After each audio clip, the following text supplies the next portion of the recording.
Good morning. Now that we have put the tragedy of the assassination attempt behind us and we look forward on our Republican Party, it has united us in ways that I previously didn't think possible. And I think that this will undoubtedly end up with Trump as the next president. And that who he picks as vice president in the long term won't matter.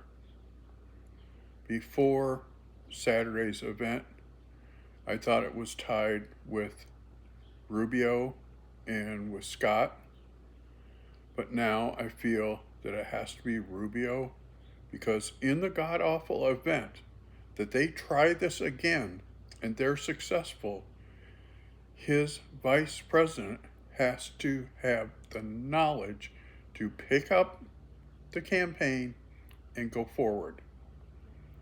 I don't say that happily because I feel that Donald Trump is the savior to our nation as far as the people love him and he loves the people, and that is what's important.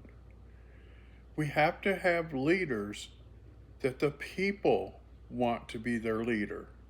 And we need to get away from this BS of blaming the other guy, calling the other guy Hitler, which the left has done for months and months and months. And do they honestly think that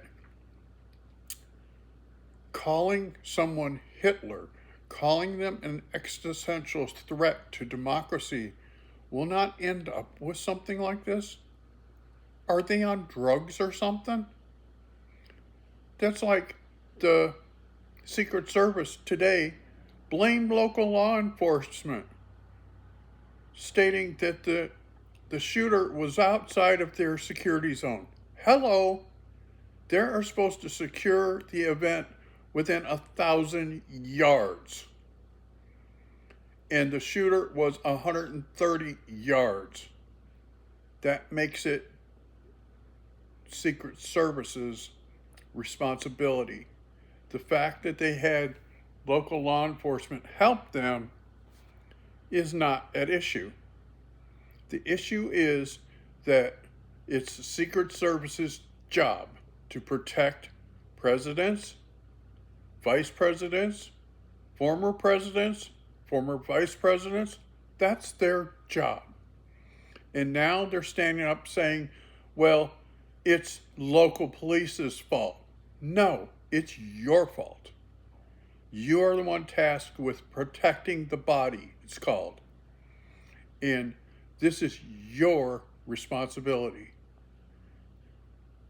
And if you can't handle your responsibility, you need to quit.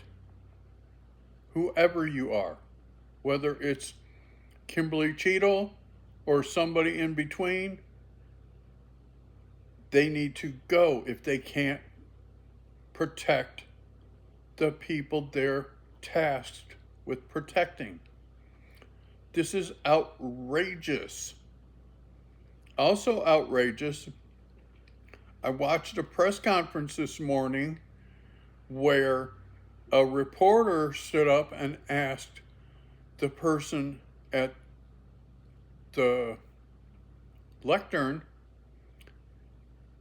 if this was a staged event. Are you friggin' nuts? There are pictures of the bullet a foot away from President Trump's head. And he turned his head to the right. And when he turned his head to the right, instead of hitting him in the center of the cheek, it's hit his ear. This is outrageous that people this close are stating these fallacies. This is beyond incompetence for a reporter to stand up and say something stupid like that when there are pictures that show what actually happened. Now I'm off of that tangent. When I say that the Republican Party has come together, I mean we have really come together. Nikki Haley, who had said that she probably wasn't going to attend the RNC this year because she had other commitments, has now cleared her schedule and she's going to give a speech. This is huge because even though some of you falsely claim that she's a Democrat, she never has been. She was a Tea Party candidate for governor and was a governor in South Carolina for 2 terms. And she was the toughest UN ambassador this country has ever had. That should say a lot. That she has cleared her schedule and she is coming to the RNC convention this week and she is going to give a speech. This is huge.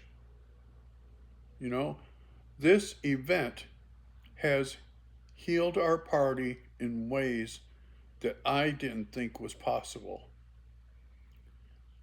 And so that's what I have today. If you like what you see here, like, share, and subscribe so we can grow this channel. And thank you again. May God bless, and may God bless the United States.